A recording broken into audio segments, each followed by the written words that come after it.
খুব সাধারণ মানুষ এই কনিমিয়ার জন্য 43 ঘন্টায় 10 লক্ষ টাকা সংগ্রহ। আলহামদুলিল্লাহ। এই দুঃসাধ্য কাজকে যারা সম্ভব করেছে তাদের প্রতি আমরা কৃতজ্ঞ। এখনো 48 ঘন্টা হইতে 5 ঘন্টা বাকি। আমরা কতটুকু সংগ্রহ করতে পারলাম আপডেট একটু জানাই। আমাদের টাকাগুলো রিজার্ভ আছে অলরেডি 4.5 লাখ। এইখানে আরো একজন আসো তো এই হচ্ছে এখানে 50,000, তাহলে কত হইলো 5 লাখ।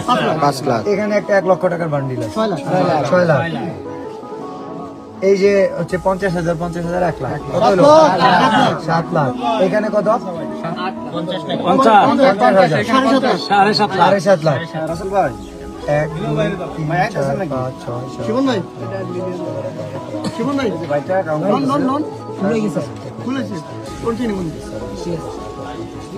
আচ্ছা বললেন হ্যাঁ বলুন হ্যাঁ ভাই 34 37 500 পরে বলতেছি। এখানে কত হচ্ছে 7.5 লাখ। আমাদের ব্যাংকে কত আসছে 1 লাখ 1 লাখ 8.5 লাখ।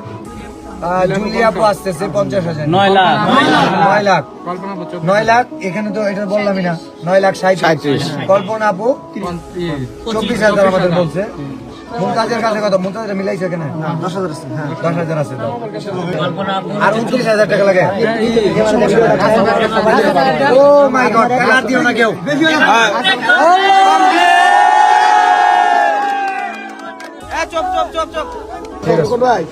আচ্ছা নাসা ভাই একটা আপডেট দিল। নাসা ভাই সংগ্রহ করছে 12,000 এবং তার ব্যক্তিগত পক্ষ থেকে দিছে 50,000। আচ্ছা আলহামদুলিল্লাহ। 62,000 টাকা সে কাউকে দিয়ে পাঠিয়ে দিতেছে আসতেছে। তার মানে আমাদের আর ফান্ড কালেক্ট করার দরকার নেই। না না না না, এই দুঃসাধ্য কাজকে যারা সম্ভব করেছে তাদের প্রতি আমরা কৃতজ্ঞ। যারা টাকা পাঠাইছেন তাদের প্রতি আমরা কৃতজ্ঞ। এবং এরকম মানবিক কাজ বেঁচে থাকুক, এরকম মানবতার কাজে সবাই এগিয়ে আসুক। বিভিন্ন জেলায় বিভিন্ন প্রান্তে ছড়িয়ে ছিটিয়ে এই ধরনের কাজ যারা করবে আমরা তাদের পাশে আছি কিনা।